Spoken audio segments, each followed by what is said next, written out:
C'est l'un des sujets qui enflamme le plus les discussions sur les réseaux depuis 2 semaines autour de la Star Academy 2025. La relation possible, ou fantasmée, entre Léo et Jeanne. Ce duo-là, ce binôme particulier, cette complicité particulière, c'est devenu un véritable sujet national parmi les fans du château. Et après son élimination, Lenny, qui était directement témoin de certaines scènes dans la salle de bain, là où certaines séquences marquantes ont été enregistrées, vient de donner sa version.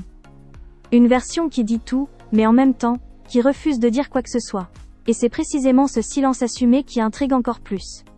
Depuis le 18 octobre, les téléspectateurs ont vu une promotion globalement très soudée, très fusionnelle, très connectée. Mais au-delà des liens artistiques, il y a toujours ce paramètre essentiel. Ce paramètre qui fascine le public depuis la toute première époque de la Star Academy. Les rapprochements affectifs. Et cette année, l'attention était concentrée notamment sur 2 axes. D'un côté Léane et TOL, de l'autre Jeanne et Léo.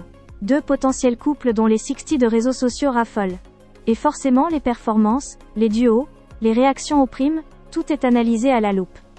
Lors du prime du 1er novembre, TOL et Léane ont clairement joué sur l'ambiguïté, sur un faux rapprochement, sur un presque baiser qui a laissé la toile totalement en surchauffe. Mais rien n'a été confirmé. En ce qui concerne Léo et Jeanne, l'histoire est encore plus délicate. Léo est en couple à l'extérieur. Et c'est ce paramètre-là qui change tout.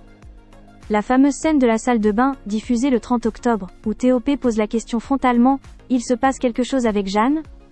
est devenue virale. Léo répond « Non, amitié, rien de plus. » Mais ce n'est pas parce qu'il dit ça que les gens y croient. Et c'est là qu'entre en scène Lenny.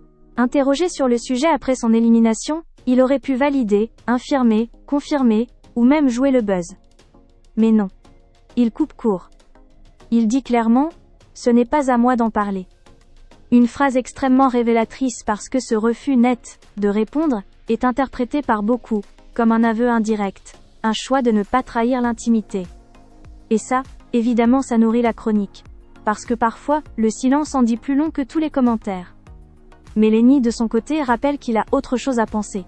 Il est amoureux, il l'a dit, il l'a souvent montré, et il a retrouvé Cassandra dès sa sortie. Des retrouvailles qu'il décrit comme salvatrices, rassurantes, vitales. Et pendant ce temps, au château, la mécanique continue. Jeanne et Léo continuent de se parler, de se croiser, de rigoler. Et le public continue de zoomer, d'analyser, d'examiner chaque centimètre entre eux. L'histoire est écrite en ce moment. Mais celui qui vient de quitter l'académie ne veut pas en être le narrateur. Et rien que ce refus, c'est déjà un chapitre.